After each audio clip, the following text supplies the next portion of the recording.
Hey, how y'all doing? It's Jalon Miguel Kendrick from Atlanta, Georgia, former McDonald's All-American, college extraordinaire. I'm with Defoe, current overseas player. I'm sitting here with my teammate Desmond Hubert / Jackson that went to the University of North Carolina. Go Tar Heels. And today we want to talk about a few different points when it comes to basically like preparing for college from a development standpoint.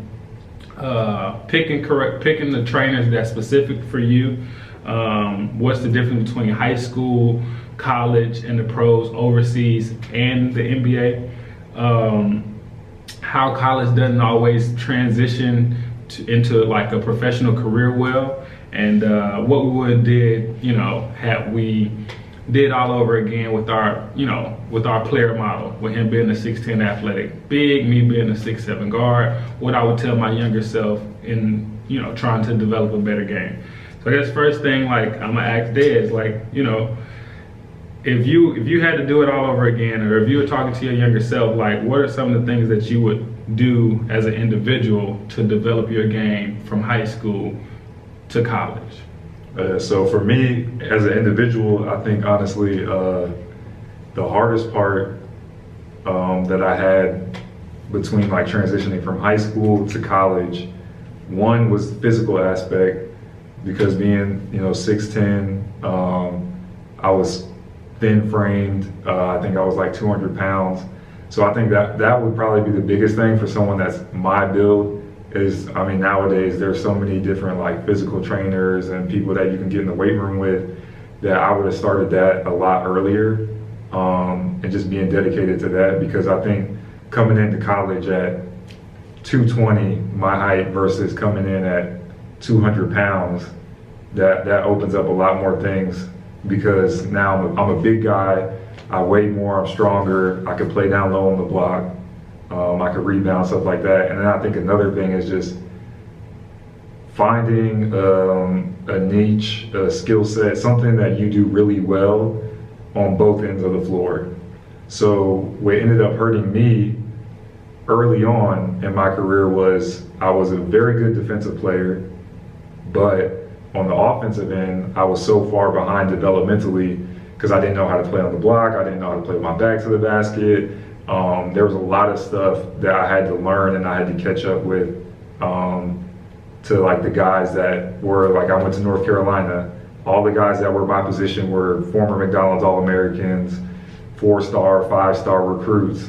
So I was already behind them in that aspect. So I'm playing catch up while also trying to earn minutes. So I think that's like one thing that, like, on both ends of the floor, I think you should make sure you have a skill or a skill set that you do very well, and I think that'll help you transition to college a lot better, because if you have those two things on both ends of the floor, you can learn other stuff, and when all else fails, you can fall back on what you do best. Right.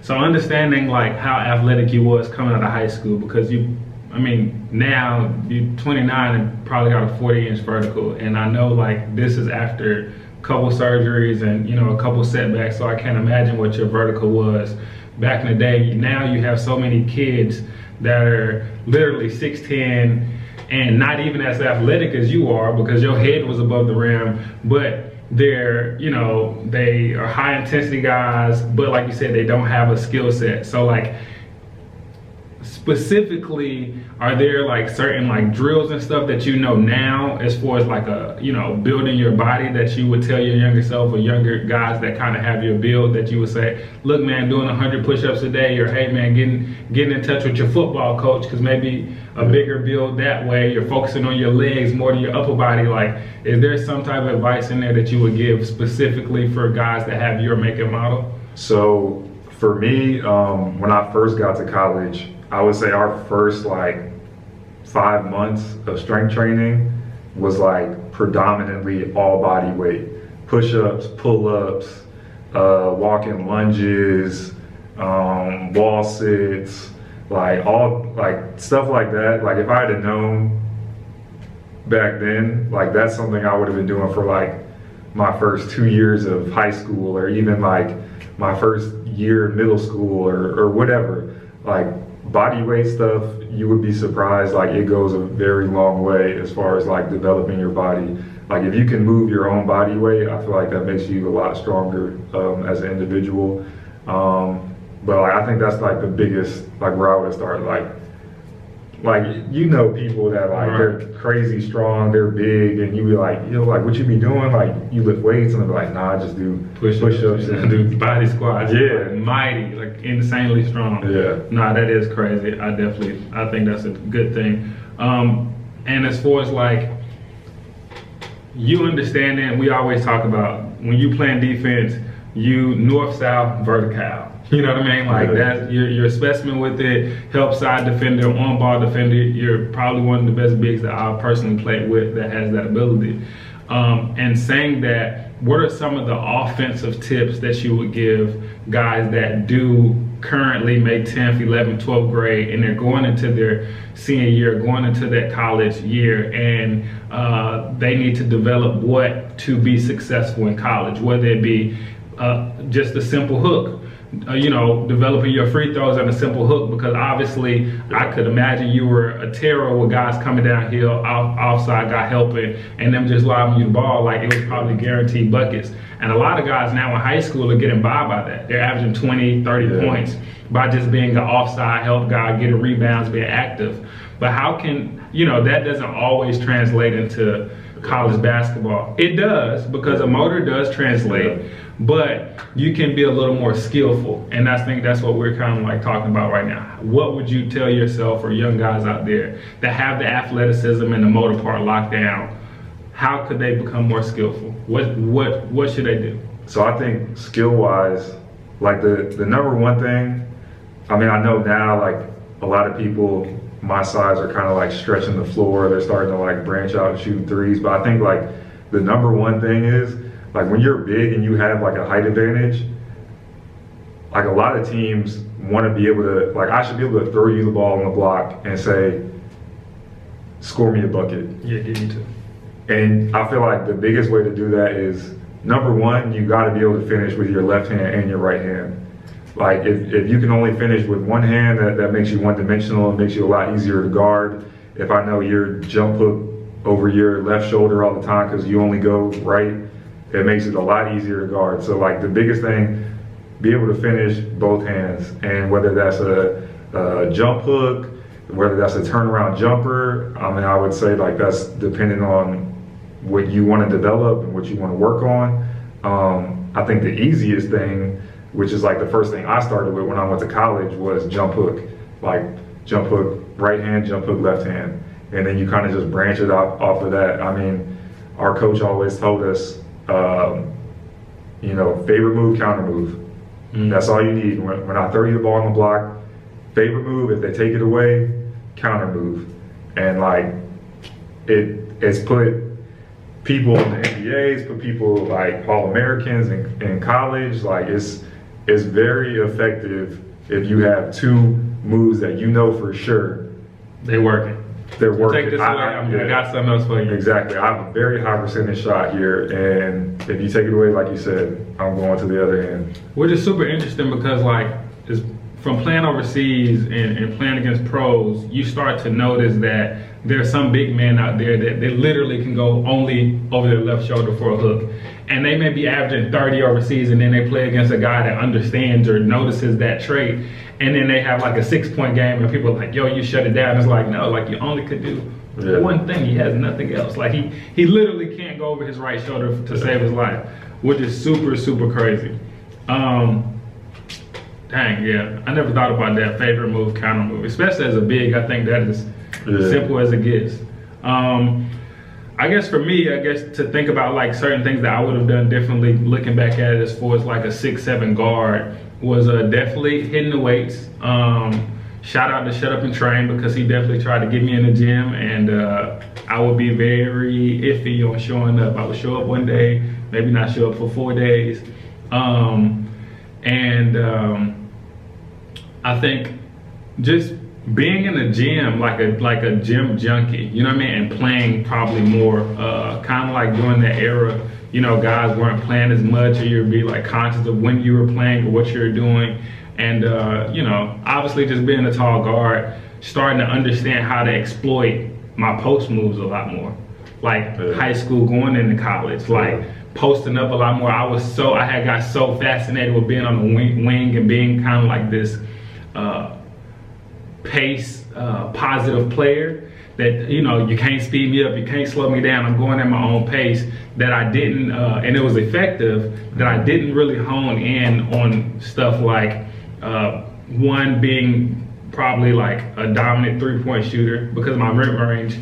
Like, I was considered one of the best mid-range shooters in high school basketball. And it's like, if you're a really great mid-range shooter, you're talking about extending it a few feet. You could be a great 3-point shooter if you know, work on it like you work on your mid-range, and like developing my post game to make the game easier, because I was scoring 25, 29 plus points, but it was fast break, off the dribble, mid-range, 3 here and there. And I think if I just would have posted my butt up, playing against a 5'10" guard that was typically checking me, and had a right hand hook and a left hand hook, or in the counter, like, that's 10, 12 more points that just comes quite easy. And I think another thing that is very, very important is free throws.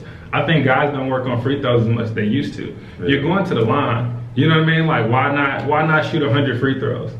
Like, you know what I mean? It's a touch that's required, and I think it actually helps a lot in high school and that transition into college, because you may shoot 3 free throws a game, or you go to the line 3 times a game. That's the difference between 16 and 10. That easy, you know what I mean? I remember my first game in college, well, my second game in college, was after I left Memphis, and I was at Ole Miss, and I had 11 points, but I missed 8 free throws. You know what I mean? Like, that's 19. And that's 19. And my confidence, had I had that 19, is completely different than my confidence having that 11. You know what I mean? So that's definitely a good one. Number 2, what are some of the things you would tell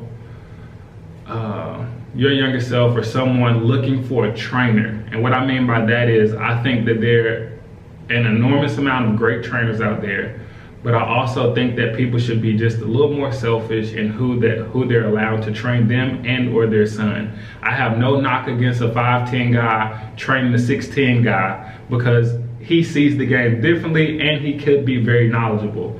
But it's just, it's a difference. You know what I mean? It's a difference from a 5'10" guy who may be really good at his job. I'm not knocking you guys out there, but it's a difference when you have another guy with your same make and build teaching you what to do, because they've done it themselves. I think with that, the biggest thing is, obviously, because a lot of kids don't know. Like, you take your kid to a trainer and they just know what they're taught. So I think, like, the biggest thing for the kid is to have, like, parents that kind of do their research, you know, kind of know what they're looking for. Like, if your kid is bigger, then maybe you want to try to find somebody who has a resume of, like, okay, he played 4 or 5, 3, 4, 5, whatever. Like, and I'm not saying, like you said, like, not to, like, knock the, like, shorter trainers or whatever, but, like, for me personally, I think it's a lot easier to teach someone the game when you played the same position. So there might be little tips and tricks about, like, hey, like, when you spin off of them when you're on the block, you could hook them with your, like, elbow a little bit to get away with it, where, like, somebody that's 5'10" that never played in the post, like, they might not know that. Like, they might not know the type of angles you need to take to box out and get a rebound, or, like, just anything. So I think, like, the best thing to do is find someone that's played that position that your child is projected to play, or they're currently playing, because what that's going to do is that's going to develop skills that they can use immediately while they're playing that position. And then, like, I know we talked about it earlier, like, so you have that, but then maybe the 5'10" guy's going to teach your son, like, guard skills.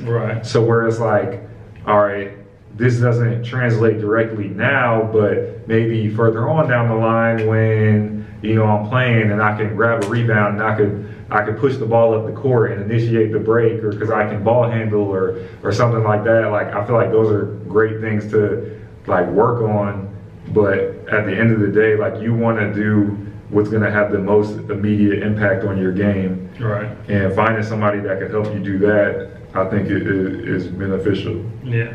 So what I would say is like, one, I know we're talking about like high school into college and pros, but one, at a very young age, teach your kid guard work and big man work at a very young age. I don't care if your son come out the womb 7 foot. Put the ball in his hand, show him how to dribble, have someone teach him how to dribble.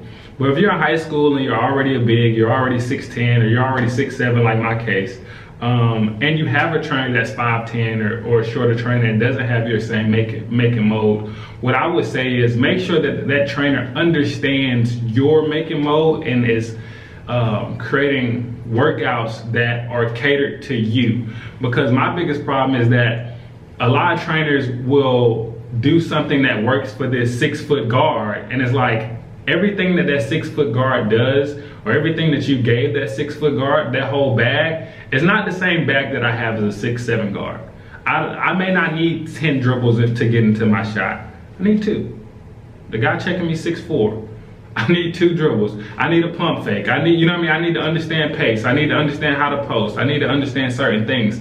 So one thing I would say is just like, if you do have a trainer that may not be your same make and mold, and you have to do it whatever you got, whether that be the guy in the neighborhood that's just training you because he likes you, whether that be a guy that's training you because, you know, he got a gym and he want to do it for free and he sees potential in you. If he has you doing things that you look up and go, man, I'm 6'7", I'm dribbling the ball 30 times. I'm wondering why I'm getting plucked at half court. I'm wondering why I'm averaging 6 points instead of 20 because I'm going to this guy every single day. You might need to look at him and go, hey, look, let's be more specific and doing things that help my individual game as a 6'7" guard, or as a 6'10" big, or as a 6 foot guard. Like, if you're a 6 foot guard, you shouldn't be doing the same things that a 6'7" or 6'10" guy is doing. It ain't gonna work. You know what I mean? When Dez turns around and he shoots a hook quite easily, it's because he's 6'10" and athletic. He going vertical. If a guy 5'6" does try to do it on Dez, it's gonna go to the other end. He gonna block it. So everything doesn't always translate. Make sure you be very diligent on finding somebody that's helping you as an individual get better. Number three thing I think we want to touch on is like, what is some of the differences between high school, playing in high school, playing in college, and playing in the pros? Like, we know that pace is a difference. We know that, you know, all these things are factors to it, but from your viewpoint, what are some of the differences that you notice between those 3 levels? So it's kind of interesting for me. And grade them hardest to easiest. Okay. So for me, the transition from high school to college was the hardest. Mm-hmm. Like, there's just, and it's like simple stuff, just like work ethic, pace was like drastically different, like worlds apart. Because for me, I went from a high school where we played a slow down system to now I'm at University of North Carolina, where we running up and down the floor all day long and we trying to play as fast as possible. So I think like pace, physicality, work ethic, like those were some of the hardest things for me in that transition, because as a high school kid, a lot of the times, especially, I can only speak from personal experience, but like coming from my situation, there's just stuff that you just don't know. Or you don't know what you're getting into, I guess you could say, until you're actually in it. Right. You know, there's people that say, oh, like, this is hard, like, blah, blah, blah, you're gonna be doing this, you're gonna be doing that, and in my mind, you just, okay, right, I could do that. Yeah. And then you get there and it's just like a complete shock to your system, because you're like, whoa, it's like, this is next level. I never had to run this hard for this many possessions, you know, we going up and down for 20 minutes and it's just full speed nonstop. So I think like those are some of the biggest things for me, like from high school to college. And it's crazy because the transition from college to the pros, and I'll say like it varies where you play at. I wasn't fortunate enough to play in the NBA or like play in those kind of settings. So I'm sure you can kind of talk on that just a little bit more. But I know like at that level with like the defensive 3 seconds, like the spacing is like drastically different than anything that you'll have to deal with. But also at the same time, everybody's long, everybody's uber athletic. So things that were open in college might not necessarily be open at that pro like NBA level. And then you go to like overseas and it's like Europe where the pace is they talk about playing fast pace, but where I came from in college to every place that I played in overseas, they don't play fast. Right. They say they want to play fast, they don't really play fast. Right.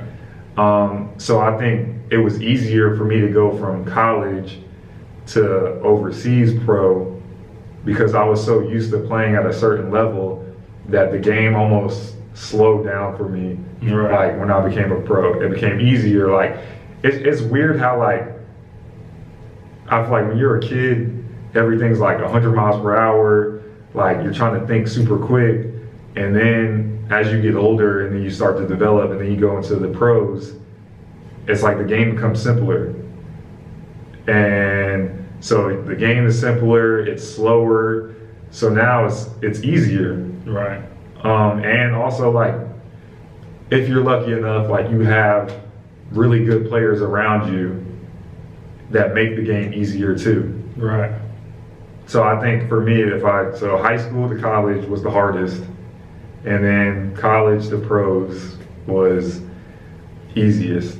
Yeah. No, I definitely, to piggyback off that, I definitely think college was the hardest for me. I had injuries in college that kind of were swept up under the rug. Trying to understand systems, pace, and spacing. Because I don't think people realize how like tiny spacing is in college. You know what I mean? Versus like a professional or whatnot, where it's all about spacing. You know what I mean? Like you play against these NBA guys and you come down, and for a guy like myself, coming off a screen and reading pick and rolls is where I live at. This is my home. But how many colleges are putting you in pick and roll settings? Yeah. You know what I mean? So when I got into college, coming off and being kind of like a triple threat guy, and what I mean by that is I was able to read a screen, come off of it, understand what the right play was, understand that I had the ability to pass, I had the ability to shoot, I had the ability to bring it out, and the handle and the equipment to do all these things. But in college, it's like boom, boom, boom, like you're gone. You know what I mean? You may be running a floppy set, you coming off a floppy set, down screen, you shoot it. You know what I mean? The floppy set don't work, kick to the post, dive, you know what I mean? It's a hook, like, yeah. And it just, college it did not fit my game. Like, you know what I mean? Like my game was more suited for kind of like a professional game at a very young age. And I think that goes to show why some people, like we talked about earlier, some people look really good in college. Yeah. And then you're like, well, why that person why didn't that translate into a great NBA or overseas game? And it's not simple, but it's kind of simple. It's like, because there's two drastically different games, there's two different reads. Being athletic and fast can get you by in college. Yeah. Being in a system that's allowing you to put up 25 shots a game can get you by in college. But when you get into the NBA overseas and you're playing for a European coach that says, you got 3 shots, make it happen. Or we have this offense, this pick and roll offense, where it's literally we want 10 passes before you take a shot. That's completely different. Or, understand the spacing in those reads, you get a completely different player. And that's why we look at some of these players, we go, man, their professional career was kind of funky. Yeah. And I think that's one of the reasons why. But I definitely think, like you said, that pace in college was just insane. Like it's a whole roster full of Ferrari. So the last question we have is, what's a piece of advice, not only that you would give your younger self, but someone that is a very similar to you in skill, stature? You're talking about a guy that could have went to Princeton, a guy that was athletic, a guy that, you know, that chose UNC, so is a highly rated guy. You know what I mean? So obviously there's different players out there, but a guy that I would say is highly athletic, highly, you know, maybe not as skilled in high school, super intelligent. Where, you know, what's a few pieces of advice you would give that kid? So I think for me, it's like the biggest piece of advice that I could give like a younger kid, and especially like me, is like work hard, do your work early. See, like for me, I feel like people say like there's no such thing as like too late to start something, but like what a lot of kids don't realize is when you're playing a sport and you're playing at a high level, and say like, so for me, I got my first Division I offer like my freshman year of high school, let's say. So from that point to onto college, there's a window. You have a window of opportunity, and you can accomplish whatever you want, say, in this window. Like if you want to play in the NBA, whatever. Taking like days off, not like developing your game early on. There's a lot of things that make your window smaller. And for me, the biggest one was if I had to develop more of a, I would say, offensive skill set early on, it would have lessened my learning curve when I got to college. Mm-hmm. So that was my biggest knock, was I was so far behind offensively. And like, obviously, like there's things that, you know, as an individual, you have to take responsibility for. And that's just like getting in the gym, working out, putting shots up. But at the same time, I believe that like you need the right people around you. One, that know what they're doing, and that will like hold you accountable. So I got away with a lot of stuff in high school, playing wise, because I was effective. I was good. I didn't need to do much more than what I was already doing in order to be good at the level I was at. And I think that's one thing, if you have those people around you that are like, hey, I understand, like, this is what you're doing right now, this is good, you're successful here, but instead of scoring 16, 17, and 12 rebounds and 10 blocks, like, let's try to push that to 25, 30 points a game and 15 rebounds or something like that. So I think that like having those type of people around you that like hold you accountable and kind of push you to see the bigger picture, not just what's immediately in front of you. And I think a second thing is confidence. Like when you work out all the time and you're getting shots up and you're doing this, that, and the third, and you're working on your game, like that develops confidence. So I think the more work you put in, it allows you to be more confident when you get on the court. So say like you're a big guy and you don't really play much offense, but you play hard, you block shots, you rebound, you do good defense, but maybe like, I know it happened to me early on a little bit in AAU, like you're doing your job hard and then you'll get like a nice pass from your guard and then like it just like hits your hands and goes out of bounds or something like that. Or like you know, like you had like AAU where it's like you looking at your big, like, come on man, like catch the ball. And then for like someone that happens, like for a big that it happens to, it's just like it kind of like defeats your confidence because like you're doing good and then you get like a wide open dunk and then you miss and everybody's looking at you like, hey man, come on, like make the dunk. And I think the biggest thing that like I would tell like my younger self is like when stuff like that happens, especially in the flow of the game, just let it go. Like you're gonna have more possessions where you have an opportunity to get the ball, dunk it, whatever it may be that you do. Like don't let one mistake build on and become 2, 3, 4, 5, 6, 7.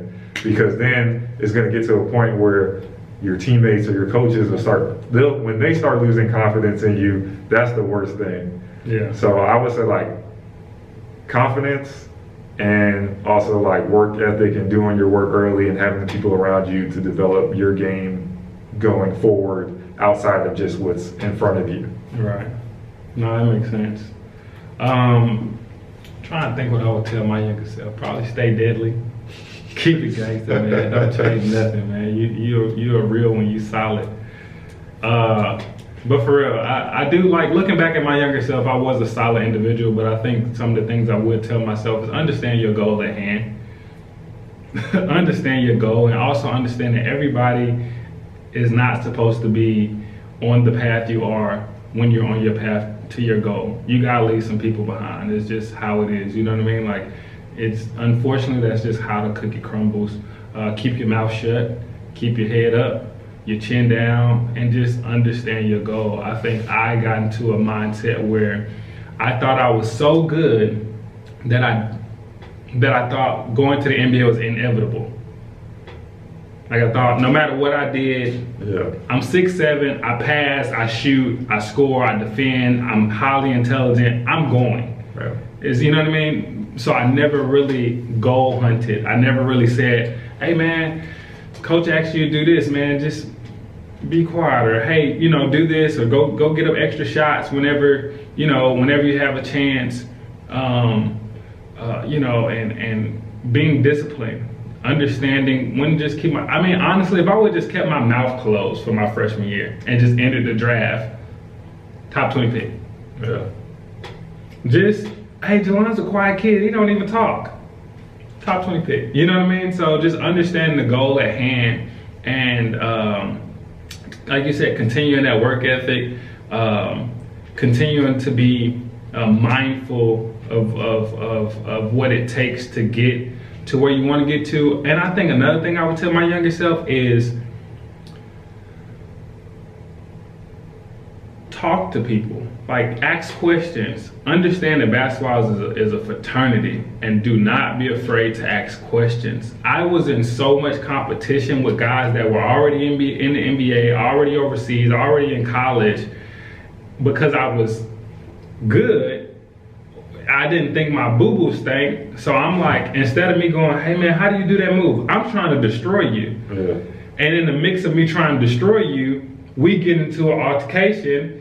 And now afterwards, I really want to know how you did that in and out cross, but you beefing with a 16-year-old because I had a good day. Yeah. I'm beefing with you because it is what it is. You know what I mean? Instead of just understanding like how to be a student.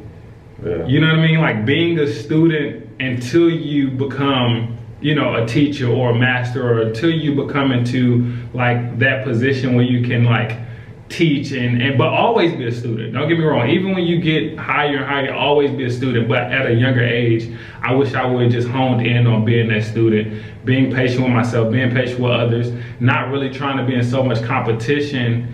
I wouldn't necessarily change my competitive edge, just how I approach my competitive edge. I was trying to kill people all the time, verbally, physically, every single way you could probably think about it, instead of like going out there playing hard, playing basketball the right way, letting my game speak for itself. And then afterward, because I was fascinated with people's game, I just never let it show. Like not letting my pride come in between my fascination with other people's game, and asking questions. Because basketball is a fraternity. The guys you knew in 11th grade who could barely shoot a right hook but was big, went to a junior college, went to a small D1, he making $30,000 a month in Japan right now. Yeah. That's what he doing. He in the top league in Japan. You like, man, how that big heavy dude, he didn't even play high school. 30 bands a month. I think that's a big thing though, like, especially, like you said, like you thought you were gonna be a lock for the league. Mm-hmm. And like me, like I said, I had got a Division I offer my freshman year, so I knew regardless, like barring like any like crazy like injury or something, like I knew I was gonna play like Division I basketball. Right. So for me, I was just chugging along, like kind of like going through the motions, but not because I didn't need to be, in my mind, I didn't need to be up here because I was already going regardless. Right. So I think that's like being a student, like if I had that mindset of like, I'd be student of the game, ask questions, you know, like you said, it's a fraternity. Like I know people that played in the NBA, like even when I was in high school, I had those type of connections, and I was, for whatever reason, I was never one to like reach out and be like, hey man, like you going to the gym this week? Like can I get in there and work out with you? Or like, hey, you here, can I come out there with you and like work out and stuff like that? And I think that's like a big one that'll go a long way with a lot of kids, is just like, just be a student of the game. Because you can learn so much from just watching and paying attention to what other people are doing. Facts. Don't let early success be detrimental to your long-term goals. All right, man, we up out of here, dog.